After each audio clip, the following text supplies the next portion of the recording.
All right, welcome to the Rich CELENZA Show. WTF are you talking about? I'm Rich CELENZA with... Ria.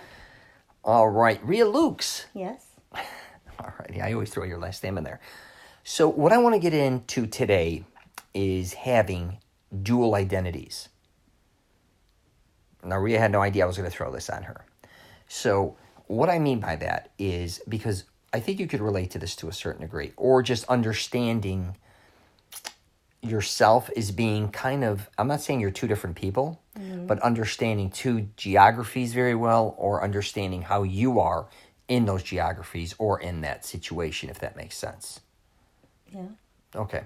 Because Ria's a Navy Brat. She's lived in multiple places in North America for long periods of time, right?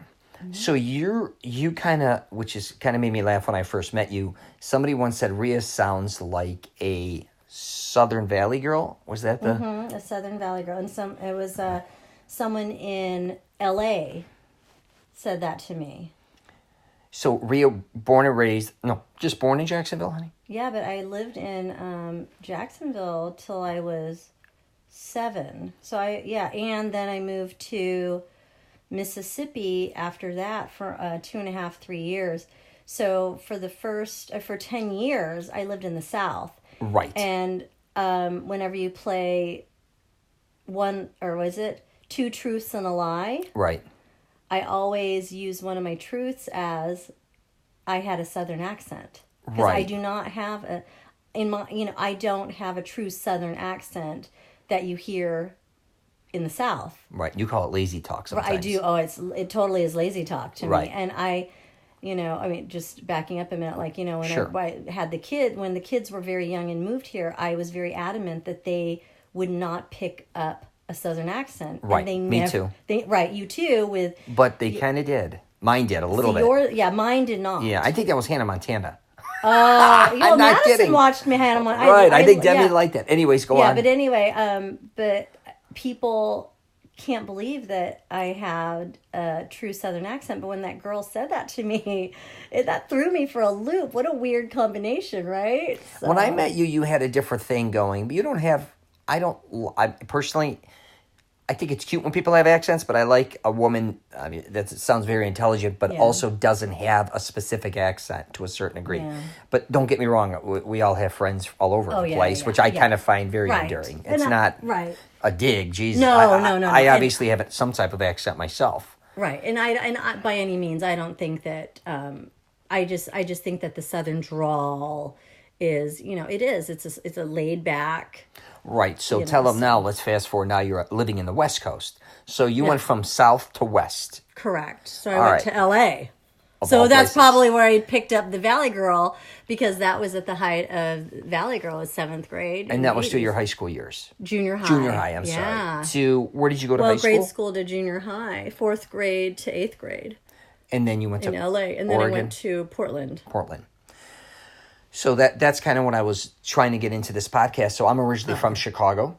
Right. And then I was coming to Florida at a very young age, pretty consistently. And then basically from 14 years old, then I was coming in for summers throughout high school. And then eventually officially moved to Florida when I was 18. And what was kind of funny in Chicago a lot of times is I kind of went through two different things, as I'd be in and out of the city a lot. That's where it first kind of started. So my family, a lot of them were in the city, and then we lived about 15 miles west in the suburbs. So city guys would call me a suburb guys would call me a city guy. And it was funny because the suburb guys would call me city slicker, and then the city guys would call you a preppy kid, like you have that type of weird identity going. Mm-hmm. But when I moved to Florida, it was very interesting because in Chicago, you have all these stereotypes, right? Mm-hmm. Of people in the South, how they are, and vice versa. People, when I moved to Florida, everybody's calling me a Yankee, all these different things. Being an Italian, they were calling me funny, different names. You could, being a Dago, Wop, Greaseball, whatever. And then you're sitting here calling that you have friends here. You could be calling them like rednecks, hillbillies, whatever. Mm-hmm.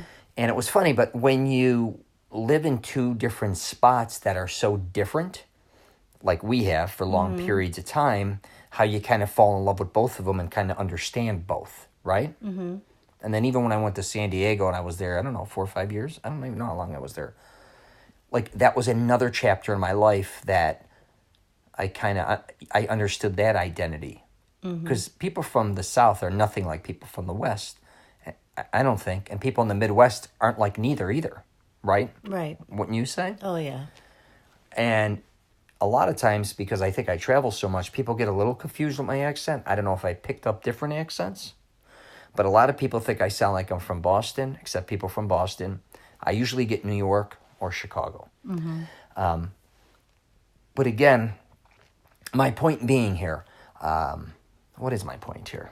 Oh, with you. Like you don't really know what other people, or how you really don't understand people really when you kind of just categorize them into a certain way, if that makes sense. Because if I lived in Chicago and never lived in Florida, I would probably have a whole different interpretation of what those type of people are like. And I don't mean everybody. I'm just saying the lifestyle is what I should say. Same like California. If you've never lived there and people are like, oh, California people are this way and that way. The truth is they're really not like you think. What would you say to that? Does that kind of make sense? Like the South compared to the West. Even being an Oregonian or whatever you want to call those, how different they are from one another. Oh, I thought we were... Okay. Does that kind of make sense? Yeah, but I think yeah. Tell me what you're saying. No, I thought that when I first thought about what we were going to talk about was the different, how we embody ourselves differently. That's true, yes. I think you went on a tangent a little bit. It's okay. I did, good. Thanks for pulling me back. No, it's all right. Perfect. Right, because... No, so go on. But I think that our backgrounds sometimes dictate that, because I think where I was going to go with it was the fact that we moved every 2 to 3 years. Right. I had to adapt to my surroundings. So I became really a chameleon, where I think at one point I kind of lost my identity and who I truly was. And now through the last maybe, 10, 15 years, I feel comfortable in my own body. But I think we still, I think what I was thinking of too is how sometimes we have two different faces to the people that we're... Yes, that's a very right? interesting... You know what I mean? Like, like some people have their work face. Sure. And then you have your, parent, or you have your, your true, who really are you? Right. Based on your, your upbringing, right? Because it's true. Because are you a Chicagoan? Right. Or are you a Floridian? Right. And I think that, you can flip between both very easily because you adapt really well. Because I think through the years you grew up like that. But going back to what we were talking about before, some people, I think they're stuck in that rut too. But I mean, I guess I'm going off a tangent now. But I think that sometimes, no, it's good. we show different faces to different people until I think we become comfortable with them, maybe. Absolutely. Like when I went to California and San Diego, everybody thought I would be a perfect fit in LA. And I really love San Diego. Right. I mean, that's where I met you. Yeah, I do. But what was interesting is the more I went to LA, the more I realized I didn't actually fit in. Because I always thought being an independent filmmaker or a lot of things that I thought that would be the natural, most perfect place for me to live. Sure. As the more I was there, the more I realized I didn't fit in. I don't know if I just didn't want to conform, I think. And maybe because I was older and I didn't have the patience anymore. And that is not a dig on LA because I was just there. So it's fine. I mean, all these places, they're not a dig. I'm just saying personally, it's interesting now. Maybe if I was younger, I would have a different perspective. I was just kind of tired. It was funny because I moved to San Diego to move to LA. And before you know it, I just kept coming back to San Diego because I liked it there. Oh, yeah. And it's funny because thank God I didn't necessarily move to LA. Well, maybe if I moved to LA, I can't always say that. But if I would have moved to LA, things would have been different. But I really did like San Diego. And one of the reasons I think I loved San Diego is because it resembled a lot of Florida, too. The environment. It's very similar to a certain degree. Sure. Anyways. But I think that, I think the way we're brought up kind of dictates who we become or how we convey ourselves to others. Because I think that, I when people typically first meet me, I think that they really think I'm a bitch. I don't know why, because I will throw my sister in this. My sister has resting bitch face. And I think it would be more, convenient for her to be conceived that way. But I'm, out of the three sisters, I'm really more of the happy-go-lucky. But, I've had to grow a really thick skin. But then on the other hand, I'm very sensitive. So, it's kind of like, you have to, what face do you put forward to people based on the environment or where you're at is, what I thought we were going to be, really talking about. So anyway. No, that's interesting. I didn't even really, this was just a subject I just thought about while I was at actually Disney World. Right. Because I've been there so many times, and then you're visiting all the different countries. We're actually at Epcot, I should say, not Disney World. Is that considered Disney World? Yeah, it is. I guess it is. Yeah, we weren't at Magic Kingdom. We were at Epcot. We were at Epcot. And you're going through all the different countries, and I was just thinking about cultures. and all the different. Yeah. So I'm thinking, like, what culture? Because I was slightly raised by immigrant grandparents. All my grandparents were from Italy, including my great grandparents and my father's parents, and it was quite interesting because of their values. Then living in Chicago, and then when I came to Florida, how different it was in Florida compared to Chicago. And we just did a podcast on this where a lot of people want to bring...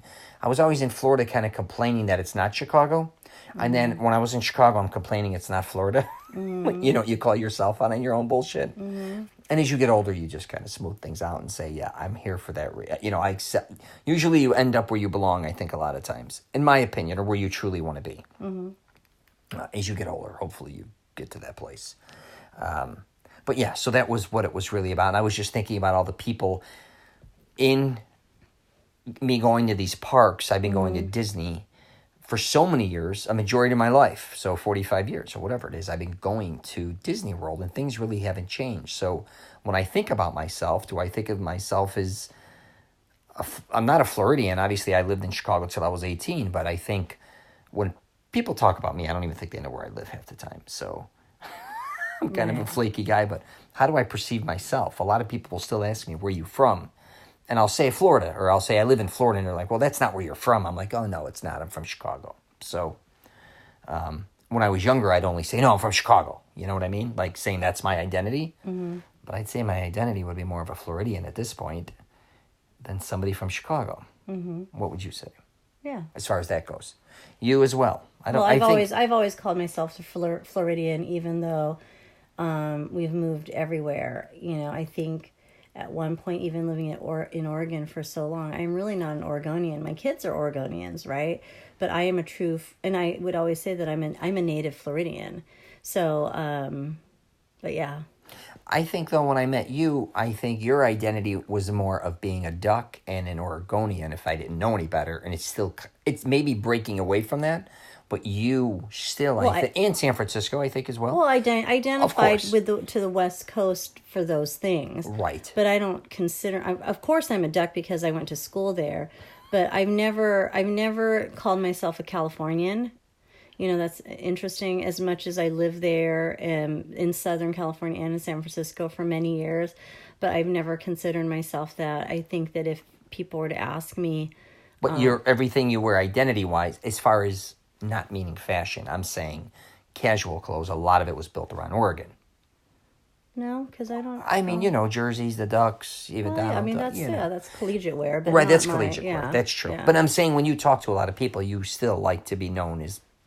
an Oregon Duck. Because I said, because that's where I went to school, but I don't identify myself. I think that... No, I'm thinking, I got you. Yeah, I know.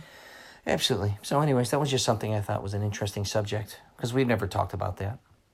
Right? Yeah. It's interesting. Yeah. Alrighty, let's see what time we're at here. That was still 15 minutes. That's good. Unbelievable. Anything else you want to say? No. You ready to go to bed? Yeah.